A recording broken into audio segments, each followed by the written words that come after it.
Hi! Evening work வந்து start பண்ணிட்டேன். எப்பவும் போல ஈவினிங்கும் நான் வீடு கூட்டிடுவேன் சுத்தமா. ஏன்னா டஸ்ட்டு ஜன்னல் ஓப்பன் பண்ணி வச்சிருக்கிறதுனால, டஸ்ட்டு அப்புறம் இலை அந்த மாதிரிலாம் பறந்து வந்து வீட்டுக்குள்ளே விழுது. அப்படிங்கிறதால நான் வந்துட்டு 2 ரூமே இன்னைக்கு க்ளீன் பண்ணிட்டேன்.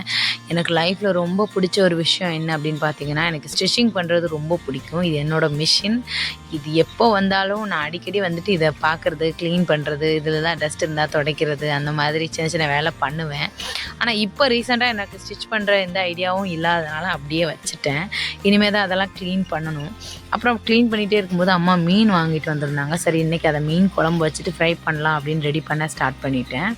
மீன் குழம்பு இன்றைக்கி உண்மையிலே நான் தான் வச்சேனா அப்படிங்கிற அளவுக்கு அவ்வளோ டேஸ்ட்டாக இருந்துச்சு. எனக்கு ரொம்ப ரொம்ப பிடிச்சிருந்துச்சி. சரி சைட் பை சைடாக ஃபிஷ்ஷையும் பொரிச்சிடலாம் அப்படின்னு சிம்பிளாக வந்துட்டு ஃபிஷ் பொரிக்கிறதுக்கு நான் அது இதுன்னெலாம் எதுவும் போட மாட்டேன். கொஞ்சமாக வத்தப்பொடி, கொஞ்சமாக மஞ்சப்பொடி, கொஞ்சம் சால்ட்டு, அப்புறம் இஞ்சி வெள்ளைப்பூடு பேஸ்ட்டு வந்துட்டு ஆட் பண்ணேன். அவ்வளோதான். நல்லா இதை வந்துட்டு நல்லா மிக்ஸ் பண்ணி விட்டுட்டு எல்லா பக்கம் அந்த மசாலா படுற அளவுக்கு நல்லா மிக்ஸ் பண்ணிக்கணும். இங்கே ஒரே மழை.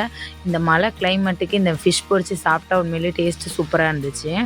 ஃப்ரை பண்ணி முடிச்சுட்டு இது வந்துட்டு தனியாக எதுக்கு ஒன்று எடுத்து வச்சுருக்கேன்னா, என் பையனுக்காக கொஞ்சமாக காரம் இல்லாமல் ஒரே ஒரு ஃபிஷ் மட்டும் எடுத்து வச்சுருக்கேன்.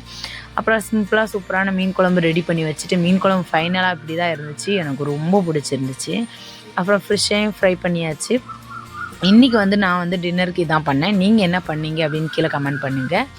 அப்புறம் என்னோடய வீடியோ பிடிச்சிருந்தா லைக் பண்ணுங்கள், ஷேர் பண்ணுங்கள், சப்ஸ்கிரைப் பண்ணுங்கள். தேங்க்யூ. நீங்கள் டின்னருக்கு என்ன சமைச்சிங்க அப்படிங்கிற மறக்காமல் கமெண்ட் பண்ணிடுங்க.